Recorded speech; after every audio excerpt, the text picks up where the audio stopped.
Okay. Hi, I'm Ulysses, And I'm James.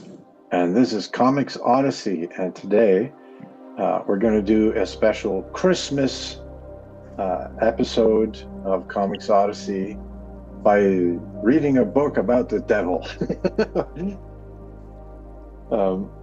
This is Daredevil 266, and the actual devil, Mephisto, makes an appearance, but it's one of the few books in my collection that takes place is a Christmas issue. It's actually like the story is a Christmas story that I think is strong. So we're going to be looking at this one. Can't wait to jump in. It's a good cover. Really draws your eye in. What do you think of Daredevil? It's a character you like? You've read a lot, or? I haven't read a lot, but I know Stan Lee's been asked who his favorite is, and he says Daredevil is his best creation as far as he's concerned. And he's such a well-structured character that justice is blind, and so is Daredevil, who happens to be a lawyer as Matt Murdock. He's got a great set of powers. He's not by any means overpowered, so the interesting qualities of his character are the strength of the person and not of his power set, which I think makes more interesting and compelling stories. It's one of the best for sure. I think one of the best characters in Marvel or DC. I got a little frustrated at one point. Marvel turned him into a ninja demon god or something, and he ran his own town. And it's just everything in Marvel lately is about power. It reminds me of Dragon Ball Z. Every new story arc is about somebody getting more power, kind of thing.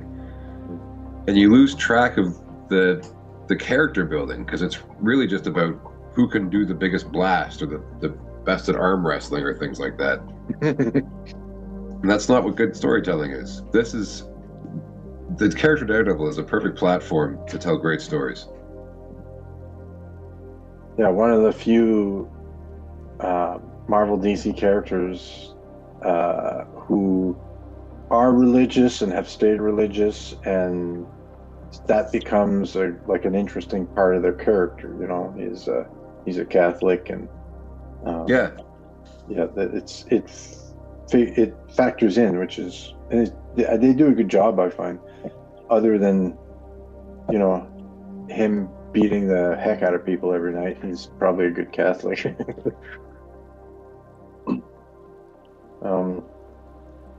John Romita Jr. with Al Williamson on inks.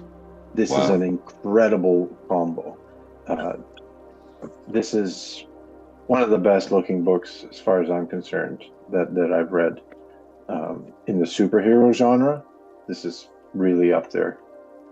John Romita Jr., man, is the guy's been drawing for centuries, it seems like. Yeah, he's in his 70s and still going.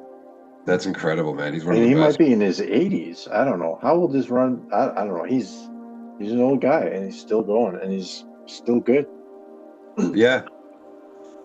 One of the ways I matured a lot as an artist was there was a comic book kayfabe. Was that what it's called?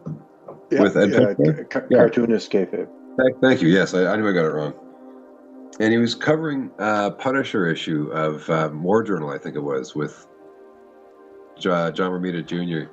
Yeah. Saying how a lot of people don't like his style, and he couldn't understand why. And he was explaining that, and without criticizing either side, but like a true artist would look at John Romita and just be incredibly amazed at his layouts. He can fit like 6 characters in a tiny little panel in the middle of the page in a way that they all stand out from each other and they don't overlap. Like, the structure's really good. That the storytelling is some of the best in the business. The only thing it doesn't excel at is the rendering, like the finishing. And as a kid, that's all I really cared about. You know, like Joe Madureira is really, really good at that. And so I dismissed John Romita tremendously until I listened to Ed Piskor explaining why he's so good, and that for true artists, they couldn't help but appreciate what he's bringing to the table. If you don't like it, it's probably because you're just a hobbyist. And yeah, I swear, it was the shortest. His explanation took maybe 3 minutes, but I matured as an artist and how I approach drawing pictures and everything. Over the course of that 3 minutes, I went from drawing for myself to drawing for the quality of the image itself, you know? Mm-hmm. It made a huge difference. Like a single sentence, phrased properly, can provide like a paradigm shift to how you approach an entire thing in your life. It's incredible. 100%. Yeah. Yeah, art appreciation is a skill that can be learned. Yeah. Like these snowflakes, when I was a kid, I would have thought, like, what? That's not what a snowflake looks like.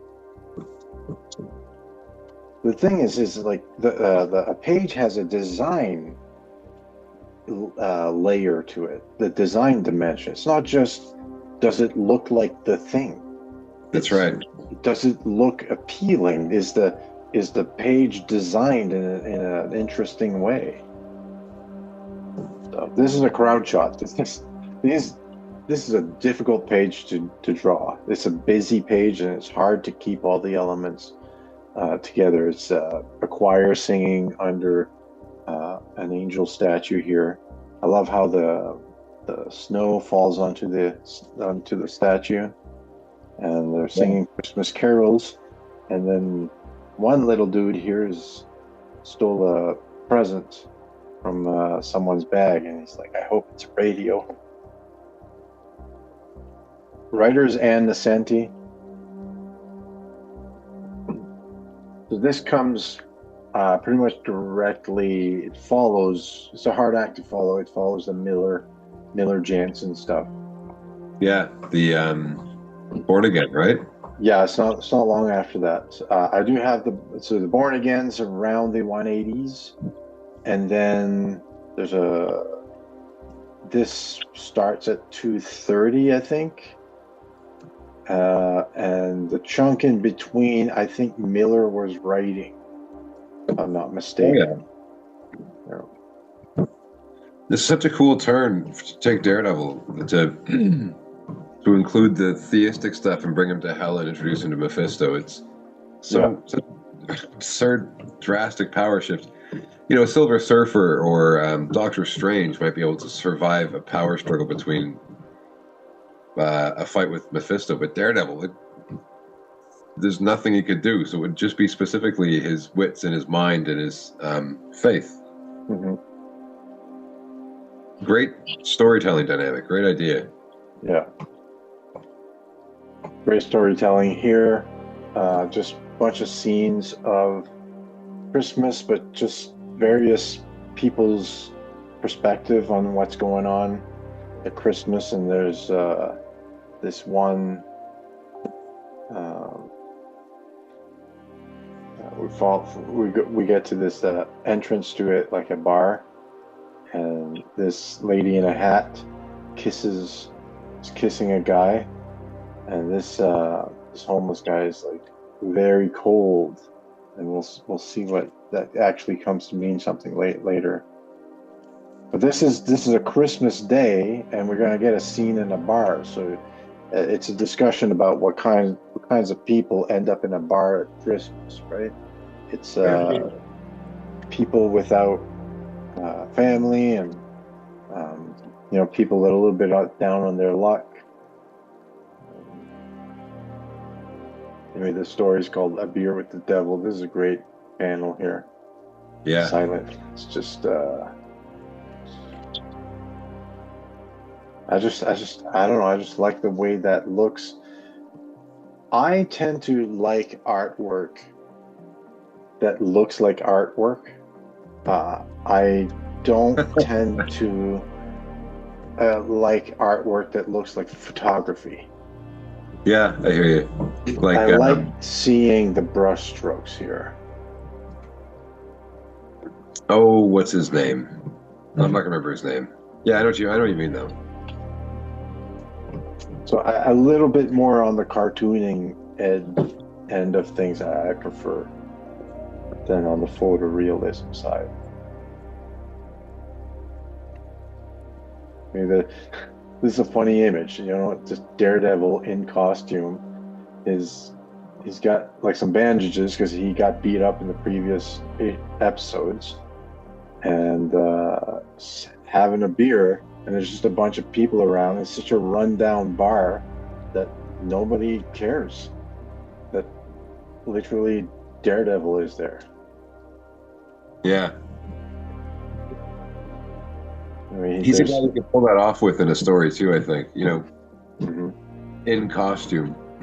He's sort of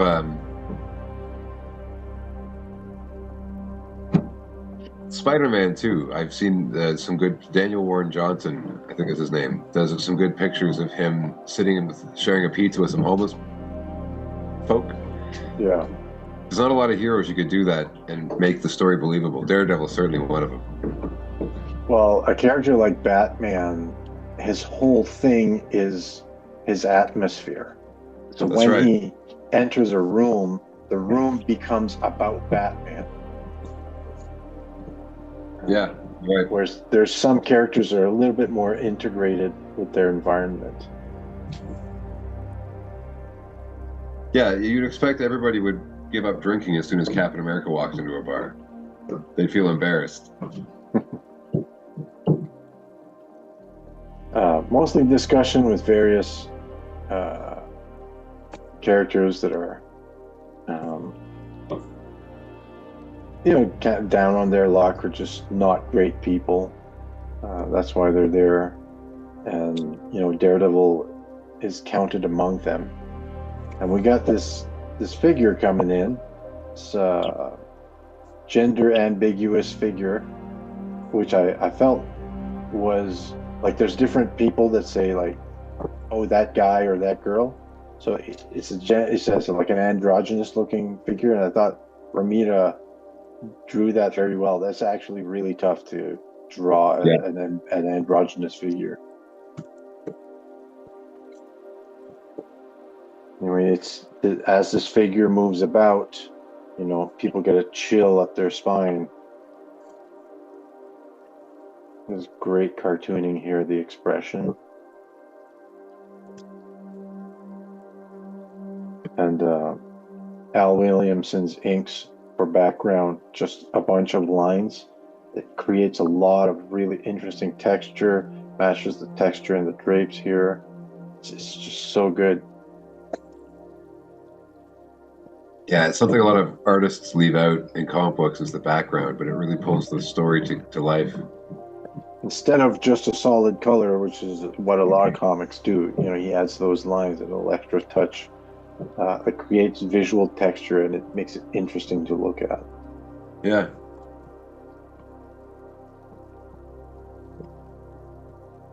Anyway, this character starts kind of flirting with Daredevil and starts to kind of butter him up, right? Well, why are you in here? You've saved so many people. You're such a great guy. Daredevil's blind, and so it can't tell. Sorry. Taking advantage of his blindness. Right. Yeah, that's true. Anyway, this character starts to tell a whole story about how, like, she betrayed her husband, and there's a lot of what works here is the dialogue, right? Romita keeps the layouts interesting with the atmosphere and the expressions and stuff, but a lot of what's going on here is kind of interesting dialogue that, like for instance here, the character, which through context we're starting to get an indication is Mephisto. She says, sometimes you draw lines for yourself that you won't cross. Then it seems as if you only drew them to step over them. Do you think that stealing $1 is as bad as stealing 1,000,000? Daredevil says, yes, maybe worse. And I've been thinking about, why does he think it's maybe worse? And because there's no reward to stealing 1,000,000. There's almost, if you steal $1, it's just for the sake of, like, for the love of the game sort of thing, Yes. What can you Yeah. do? It'd just be for entertainment. Like, I just want to steal for its own sake. Stealing a million, you might be able to save your mother from an illness with medical bills or something, you know? Precisely. It's the person who steals a dollar is purely a thief. This person who steals a million is a thief, but may have some other motivation. Yeah. You might be a healthcare insurance CEO or something. Mhm. Yeah, yeah. I'm just teasing. The whole dialogue, the script is really well written. It's all kind of like that, like good, good back and forth. We were talking before in one of the other episodes about how the nature of comic books today, they don't have long runs that go like 200 or 300 deep. Most of them are maybe 6 or 12 at most. And you don't really have a lot of room when you're telling such a short, compacted story to fill in this kind of philosophical stuff. You know, if you have 200 issues, you really have a lot more room to sort of take maybe 6 pages out to talk just pure dialogue like this, two people at a bar negotiating and things. Even it can't just be on its own. It has to lead towards some kind of action at some point because it's a comic book, for God's sakes. But there's so much more you can do. It's one of the things I think comic books, the big two, Marvel and DC, have dropped the ball on. There's like 6 different versions of Batman on the sales right now on the stands, but it's all so direct and to the point. One scene happening to lead to the next action point, and there's no room to slow down and take a breath and really develop character. Yeah. Well, 1983, the industry's doing half decent, is doing fairly well, and you know, like you said, you got these long runs. Uh, Fans aren't going to complain if you take a beat to do a character introspective thing. It's because everything else has been action, so it's a natural dip in the, you know, it's a flow thing. Yeah. I was looking at this. Stan Lee brings you like some video how to draw comics the Marvel way on VCR.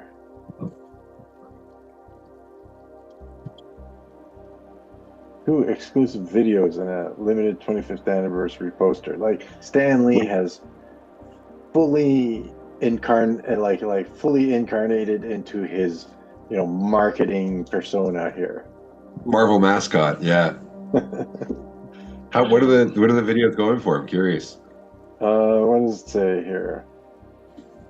Okay, send check or money order. Yes, send me both videos plus an autographed anniversary poster and save $2 for $32.90. Wow. Yeah.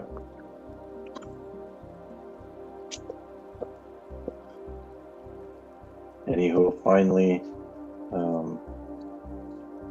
the character here makes her move. Says, "You're a hero. Do you think you make a difference? Do you think your finger on the scales could ever shift the weight of evil to the other side, even a fraction?" Here we start kind of seeing the devilish, you know, serpent in the garden type of dialogue coming from the character. "The apple's rotten.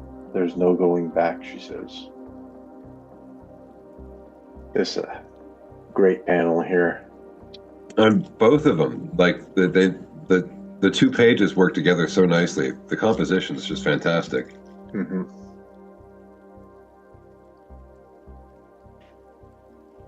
She kisses the guy, and the action.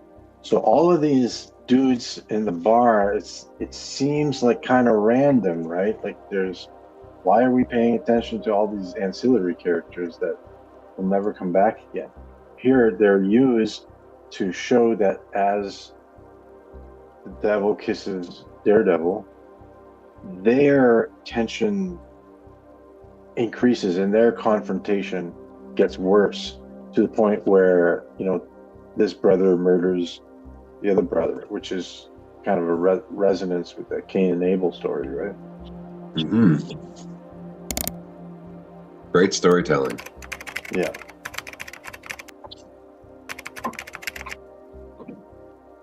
Forget the world, Daredevil. Let someone else be the hero. Take a bite, be selfish.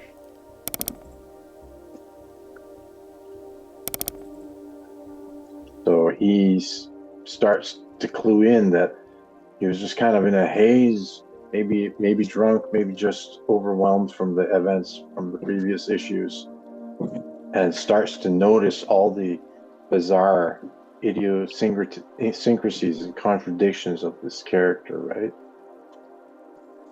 And he responds in this manner, giving her a backhand.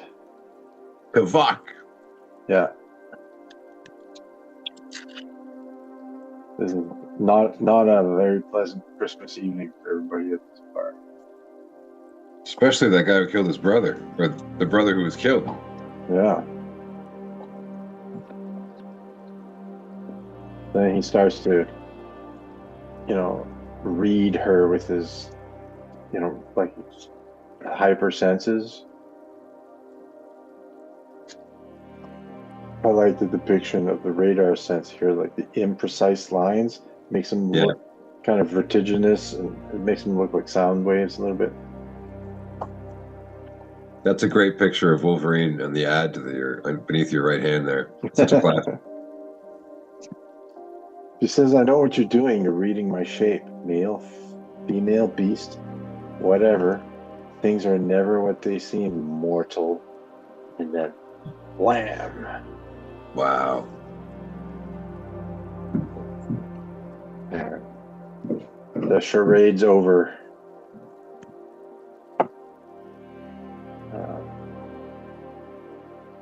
Here's a line: a true Merry Christian would have turned the other cheek. Ha ha ha ha ha!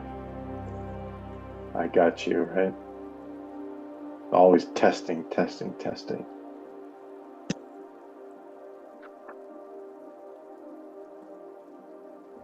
That whole That's incredible. Yeah, this is insane. This is insane.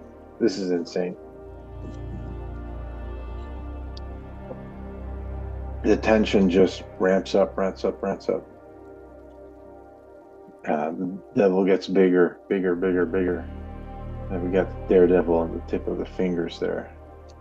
Do you see, Daredevil, how immense evil is? You used to believe that one man, no matter how small, could fight evil. Always testing basically faith, right?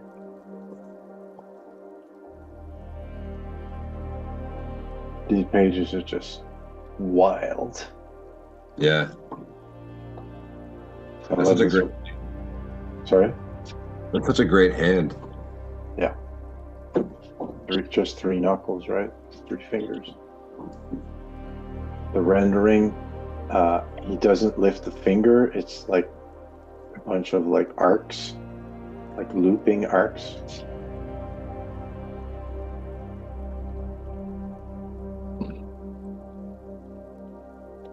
Wow. Yeah. And these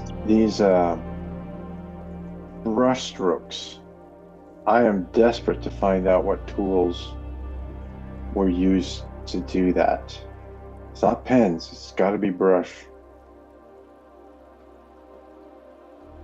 But what kind of brush? That's what I want to know. This is Al Williamson, man. All of this texture is all Al Williamson. I'll bet you $10. If you look at original art here, you just see a hand. I may be wrong. Yeah. It's incredible how smoothly and like what a smooth transition he brings the background to the foreground there. And the devil drops and comes down. Descent. Down. Look at that. Yeah. The vertigo there. Comes down a building. Hits all these Christmas ornaments. so cool looking. Lands in a dumpster, in the garbage, build these Christmas lights around him. It's two figures, looming figures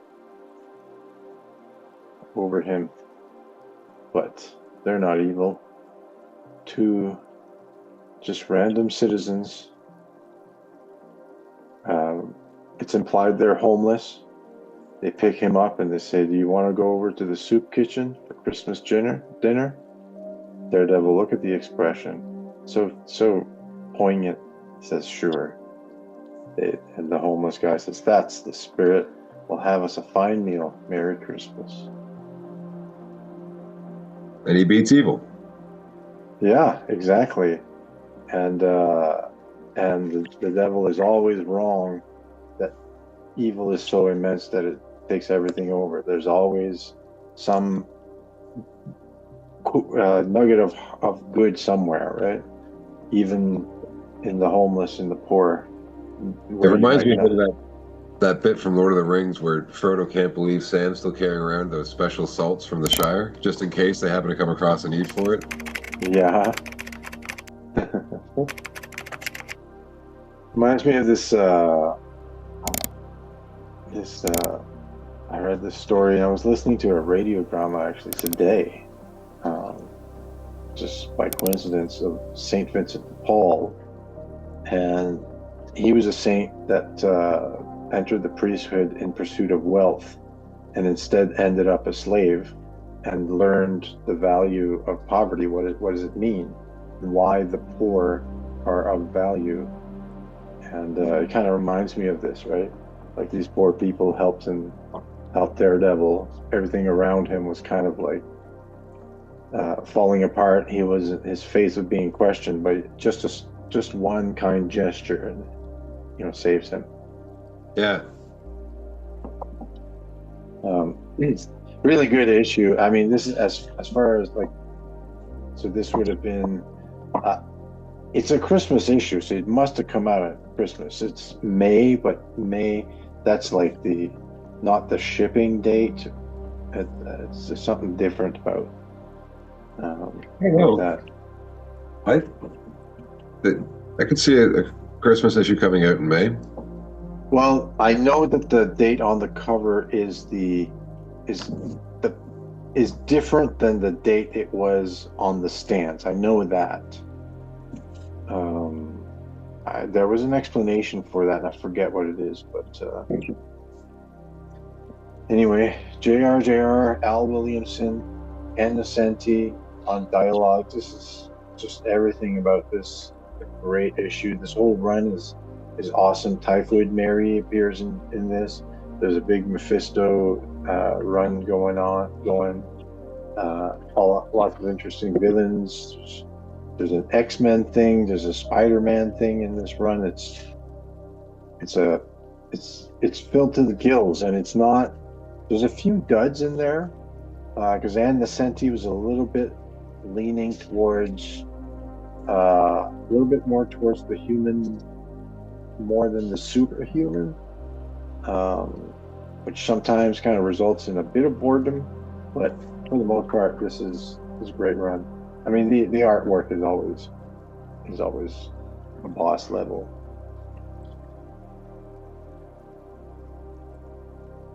Yeah, that's great stuff. 266 Daredevil, Man Without Fear. Great Christmas episode. This will be coming out on Christmas, so thanks for your attention. And I hope everybody out there has a good Christmas. Merry Christmas. Merry Christmas, everybody. Bye now.